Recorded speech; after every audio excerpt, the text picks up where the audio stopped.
ഈ ഇന്ത്യൻ രാഷ്ട്രീയം എന്ന് പറയുന്നത് ഒരു തരത്തിലൊരു ചൂതാട്ടമായിട്ടോ അല്ലെങ്കിൽ ഒരു കുതിരക്കച്ചവടമായിട്ടോ ഒക്കെയാണ് നമ്മൾ ഇത്രയും നാളും കണ്ടുകൊണ്ടിരുന്നത്. അതിൽ നിന്നൊക്കെ ഒരു പരിധി വരെയെങ്കിലും മാറി നിന്നിരുന്ന ഒരു സംസ്ഥാനമായിരുന്നു നമ്മുടെ ഈ കൊച്ചു കേരളം എന്ന് പറയുന്നത്. പക്ഷെ ഈ അടുത്തായിട്ട് കേരളത്തിലും ഈ കാലുമാറ്റങ്ങൾ അല്ലെങ്കിൽ പാർട്ടി മാറ്റങ്ങൾ വളരെ സജീവമായിട്ട് നമുക്ക് കാണാനായി. അതിൽ തന്നെ ഏറ്റവും പ്രധാനപ്പെട്ട രണ്ട് വ്യക്തിത്വങ്ങളാണ് പത്മജ വേണുഗോപാലും അതുപോലെ തന്നെ അനിൽ ആന്റണിയും. ഇവർക്ക് രണ്ടുപേർക്കും ചില പൊതു സവിശേഷതകളുണ്ട്. അതുകൊണ്ട് തന്നെയാണ് ഇവരുടെ പാർട്ടി മാറ്റം അത്രയും അധികം പ്രാധാന്യം അർഹിക്കുന്നതും. ഒന്ന്, രണ്ടുപേരും കോൺഗ്രസുകാരായി ജനിച്ച് വളർന്നവരാണ്. രണ്ട്, ഇവർ രണ്ടുപേരുടെയും അച്ഛൻ കേരളത്തിന്റെ മുഖ്യമന്ത്രിമാരായിരുന്നു. കേരള രാഷ്ട്രീയ ചരിത്രത്തിൽ നിന്നും ഒട്ടും ഒഴിച്ചുകൂടാനാകാത്ത രണ്ട് വ്യക്തിത്വങ്ങളുമായിരുന്നു. അതുകൊണ്ട് തന്നെ ഇത്തരത്തിലുള്ള ഒരു പാർട്ടി മാറ്റം ഏറെ പ്രാധാന്യം അർഹിക്കുന്നുണ്ട്. ഇതിൽ BJPക്ക് എന്തെങ്കിലും ഗുണം ലഭിച്ചോ എന്ന് ചോദിച്ചാൽ പ്രത്യക്ഷത്തിൽ അങ്ങനെ ഗുണമൊന്നും ലഭിച്ചിട്ടില്ല. പക്ഷെ കേരളത്തിന് പുറത്ത് ഇത്തരത്തിലൊരു പ്രചാരണം നടത്തുന്നതിൽ അവർ ഒരു പരിധിവരെയെങ്കിലും വിജയിച്ചിട്ടുമുണ്ട്. ഇത്രയും പറയുമ്പോൾ BJPയിൽ നിന്നും കോൺഗ്രസിലേക്ക് പോയ ആളുകളെയും ഇതിനകത്ത് ഉൾപ്പെടുത്തേണ്ടതുണ്ട്. അതിൽ തന്നെ ഏറ്റവും പ്രധാനപ്പെട്ട ഒരാളാണ് സന്ദീപ് വാര്യർ. അദ്ദേഹം കുറച്ചു നാളുകൾക്ക് മുൻപാണ് BJPയിലെ ചില പടലപ്പിണക്കങ്ങളുമായിട്ട് ബന്ധപ്പെട്ട് പുറത്തേക്ക് വരുന്നത്. എന്നാൽ കോൺഗ്രസിൽ അദ്ദേഹത്തിന് വലിയ ഒരു പ്രാധാന്യമാണ് ഇന്ന് വരെ ലഭിച്ചിട്ടുള്ളതും. അങ്ങനെ ഇരിക്കുകയാണ് പത്മജ വേണുഗോപാലിന്റെ ഒരു ഫേസ്ബുക്ക് പോസ്റ്റ് അല്ലെങ്കിൽ ഒരു തുറന്ന കത്ത് എന്നുള്ള രീതിയിൽ സന്ദീപ് വാര്യർക്ക് ഒരു ഉപദേശമായിട്ട് പുറത്തു വരുന്നത്. ഞാൻ ആ ഫേസ്ബുക്ക് പോസ്റ്റ് ഒന്ന് വായിക്കാം. പ്രിയപ്പെട്ട സന്ദീപ് വാര്യർക്ക്, 20 വർഷത്തോളം BJP എന്ന പ്രസ്ഥാനത്തോടൊപ്പം നിന്ന് നരേന്ദ്രമോദിയെയും അമിത്ഷായെയും BJPയെയും മരുന്ന് കഴിക്കും പോലെ പുകഴ്ത്തിക്കൊണ്ടിരുന്ന താങ്കൾക്കിപ്പോൾ നിലപാട് മാറ്റേണ്ടി വരും.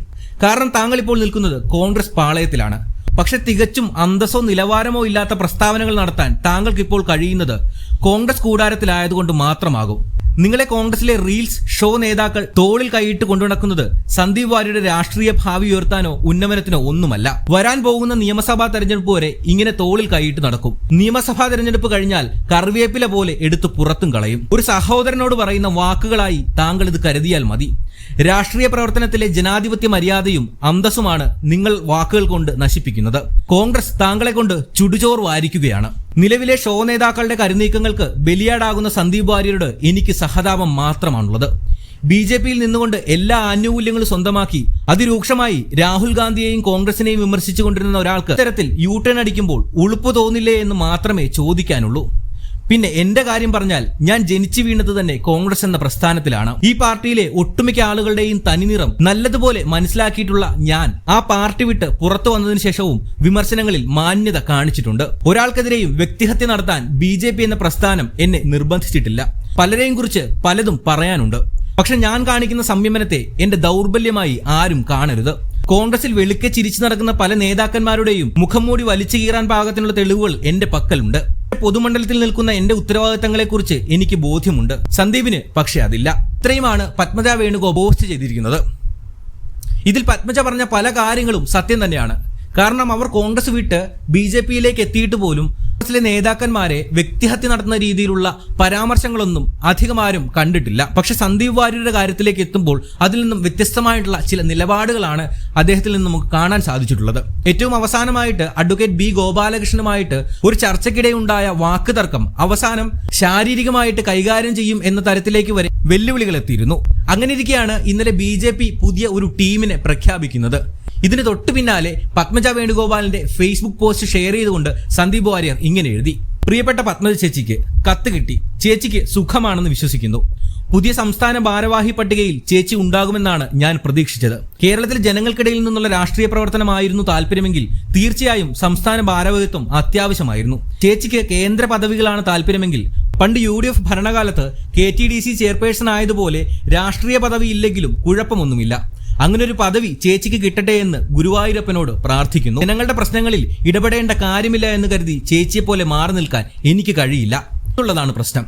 ഞാനൊരു സാധാരണ കുടുംബത്തിൽ ഒരു ഗ്രാമത്തിൽ ജനിച്ചു വളർന്ന ആളാണ്. ചെറുപ്പം തൊട്ടേ രാഷ്ട്രീയ പ്രവർത്തനം നടത്തി പടിപടിയായി BJPയുടെ വിവിധ തലങ്ങളിൽ എത്തിയതാണ്. അവിടെ ഉണ്ടായ തിക്താനുഭവങ്ങളുടെ പശ്ചാത്തലത്തിൽ മാനവിക വിരുദ്ധമായ സംഘപരിവാർ പ്രത്യയശാസ്ത്രത്തെ പൂർണ്ണമായും തള്ളിപ്പറഞ്ഞ് ഉപേക്ഷിച്ചുകൊണ്ടാണ് നിരപേക്ഷ പ്രസ്ഥാനമായ ഇന്ത്യൻ നാഷണൽ കോൺഗ്രസിലേക്ക് കടന്നു വന്നത്. ഇന്ത്യൻ നാഷണൽ കോൺഗ്രസിലേക്ക് കടന്നു വന്ന നിമിഷം മുതൽ ഞാൻ അനുഭവിക്കുന്ന സന്തോഷവും സമാധാനവും എറണാകുളത്ത് മനോരമ ഓഫീസിൽ വെച്ച് കണ്ടപ്പോൾ പറഞ്ഞിരുന്നത് ഓർമ്മയുണ്ടാകുമല്ലോ. കോൺഗ്രസിൽ ഞാൻ പൂർണ്ണമായും സംതൃപ്തനാണ്. കൂടാതെ UDFലെ മറ്റ് പല പാർട്ടികളെ പ്രവർത്തകരും എന്നെ നെഞ്ചോട് ചേർത്തിട്ടുണ്ട്. അതിൽ എനിക്ക് ഏറെ സന്തോഷവുമുണ്ട്. എന്നെ സഹപ്രവർത്തകനായല്ല കൂടപ്പിറപ്പായാണ് UDF പ്രവർത്തകർ പരിഗണിക്കുന്നത്. കത്തിലെ ഒരു വാചകം എന്നെ വല്ലാതെ ഹർഷപുളകിതനാക്കി. ചേച്ചി തെറ്റിദ്ധരുത്തിയതിൽ എനിക്ക് സന്തോഷമുണ്ട്. കുറച്ച് മാസങ്ങൾക്ക് മുൻപ് ചേച്ചി എനിക്കെതിരെ ആരോ എഴുതി തന്ന ഒരു പോസ്റ്റ് ഇട്ടിരുന്നതിൽ ഞാൻ 2019 മാത്രം BJPയിലേക്ക് കടന്നു വരികയും ഉത്തരപ്പണിയിലൂടെ മുകളിലെത്തുകയും ചെയ്ത ആളാണെന്ന് പറഞ്ഞിരുന്നു. ഈ പോസ്റ്റിൽ എന്റെ 20 വർഷക്കാലത്തെ BJP പ്രവർത്തനത്തെ അംഗീകരിച്ചതിലും തെറ്റിതിരുത്തിയതിലും എനിക്ക് നന്ദിയുണ്ട്.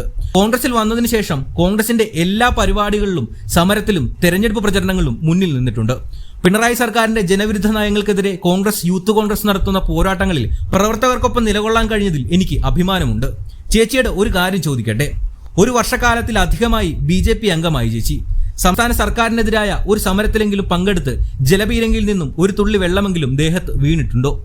ഒരു സമരപ്രക്ഷോഭത്തിലെന്തെങ്കിലും BJP പ്രവർത്തകരോടൊപ്പം അറസ്റ്റ് വരിച്ചിട്ടുണ്ടോ? കേസിൽ പ്രതിയായിട്ടുണ്ടോ? ചേച്ചി മാത്രമല്ല, അധികാരപക്ഷത്തുള്ളതിന്റെ പേരിൽ മാത്രം BJPയിൽ ഭാഗ്യാന്വേഷികളായെത്തിയ ദേശീയ മുസ്ലിം അബ്ദുള്ളക്കുട്ടി, അനിൽ ആന്റണി, ടോം വടക്കൻ ആരെങ്കിലും BJPയുടെ കൊടിയെടുത്ത് സമരം ചെയ്തതിന്റെ പേരിൽ അറസ്റ്റ് ചെയ്യപ്പെട്ടോ? സാധാരണ പ്രവർത്തകർക്കൊപ്പം ജലപീരങ്കിയോ പോലീസ് മർദ്ദനമോ ഏറ്റുവാങ്ങിയോ? ഇല്ലല്ലോ. എനിക്ക് അഭിമാനത്തോടെ പറയാൻ പറ്റും, ഞാൻ നിങ്ങളെപ്പോലെ വർക്ക് ഫ്രം ഹോം അല്ല, വർക്ക് ഫ്രം ഫീൽഡ് ആണ്. ഞാൻ നടത്തുന്നത് രാഷ്ട്രീയ പ്രവർത്തനമാണ്. അതുകൊണ്ട് തന്നെ നിരന്തരം രാഷ്ട്രീയ പ്രതികരണങ്ങൾ ഉണ്ടാകും. അത് ദിവസത്തെ രാഷ്ട്രീയ സംഭവ വികാസങ്ങളിൽ ഞാൻ കൃത്യമായി എന്റെ പ്രതികരണം രേഖപ്പെടുത്തും. എല്ലാ കാലത്തും അങ്ങനെ തന്നെയാണ് ചെയ്തിട്ടുള്ളത്. ഞാൻ നടത്തിയ ഏത് പ്രതികരണമാണ് ചേച്ചിയെ പ്രകോപിപ്പിച്ചതെന്ന് സൂചിപ്പിച്ചാൽ അതിനുള്ള മറുപടി കൃത്യമായി തരാമായിരുന്നു. പാകിസ്ഥാൻ ചാരവനിതയെ PR വർക്കിന് വേണ്ടി വന്ദേ ഭാരതിൽ ഉദ്ഘാടന ദിവസം കാസർഗോഡ് എത്തിച്ച സംഭവത്തിന്റെ പേരിൽ ഞാൻ നടത്തിയ പ്രതികരണമാണെങ്കിൽ അതിൽ എന്താണ് തെറ്റുള്ളത്? മറ്റുള്ളവർക്ക് മുഴുവൻ രാജ്യദ്രോഹ ചാപ്പയടിക്കുന്ന BJP നേതാക്കൾ പാക് ചാരവനിതയ്ക്ക് റെഡ് കാർപ്പറ്റ് വെൽക്കം നൽകിയത് തുറന്നു കാണിക്കുക തന്നെ വേണ്ടേ? എന്തായാലും കോൺഗ്രസിലെ എന്റെ ഭാവി സംബന്ധിച്ച് ചേച്ചിക്ക് ആശങ്ക വേണ്ട. കാരണം ഞാൻ പൊതുപ്രവർത്തകനാണ്, ജനങ്ങൾക്കിടയിൽ പ്രവർത്തിക്കുന്നവനാണ്, സ്വന്തം കഴിവിലും പ്രവർത്തനത്തിലും ആത്മവിശ്വാസമുള്ളവനാണ്. റെക്കമെൻഡേഷനിലല്ല, മെറിറ്റിൽ രാഷ്ട്രീയ പ്രവർത്തനം നടത്തി ശീലിച്ചവനാണ്. ചേച്ചിക്ക് ആയുരാരോഗ്യ സൗഖ്യങ്ങൾ നേരുന്നു. നല്ല ഭാവി ആശംസിക്കുന്നു. പ്രിയ സഹോദരൻ സന്ദീപ് വാര്യർ. ഇത്രയുമാണ് സന്ദീപ് വാര്യർ പത്മജ വേണുഗോപാലിന് മറുപടി എന്നോണം ഫേസ്ബുക്കിൽ കുറിച്ചത്. ഇവിടെ രണ്ടുപേരുടെ ഭാഗത്തും ശരിതെറ്റുകൾ സംഭവിച്ചിട്ടുണ്ട്. സത്യം പറഞ്ഞാൽ സന്ദീപ് വാര്യർ ഇപ്പോൾ നിൽക്കുന്നത് ഒരു സേഫ് സോൺ ആണെന്ന് വേണമെങ്കിൽ പറയാം. പക്ഷേ ഈ തെരഞ്ഞെടുപ്പിലാണ് സന്ദീപിന്റെ രാഷ്ട്രീയ ഭാവി ഇരിക്കുന്നത്. ഒരുപക്ഷെ അദ്ദേഹം തൃശൂരിൽ മത്സരിക്കാനാണ് സാധ്യത കൂടുതൽ. മത്സരിക്കുകയാണെങ്കിൽ തന്നെ BJP അദ്ദേഹത്തെ തോൽപ്പിക്കാൻ സർവ്വസകല പണിയും വെക്കുമെന്നുള്ളതിൽ ഒരു സംശയവും വേണ്ട. ക്രോസ് വോട്ടിംഗ് വരെ നടക്കാനുള്ള സാധ്യതയുമുണ്ട്. കാരണം BJPയിൽ നിന്ന് പുറത്തു വന്ന സന്ദീപ് വാര്യർ അത്രയും അധികം BJPയെ കടന്നാക്രമിച്ചിട്ടുണ്ട്. എന്തായാലും ഇങ്ങനെ തർക്കം മുന്നോട്ട് പോകുമ്പോൾ ഇതിന് മറുപടിയുമായിട്ട് പത്മജ വേണുഗോപാൽ വരുമോ ഇല്ലയോ എന്നുള്ളത് നമുക്ക് കാത്തിരിക്കേണ്ടതുണ്ട്. വെള്ളരിക്ക പട്ടണത്തിലെ മറ്റൊരു വാർത്തയുമായി ഇനിയും വരാം.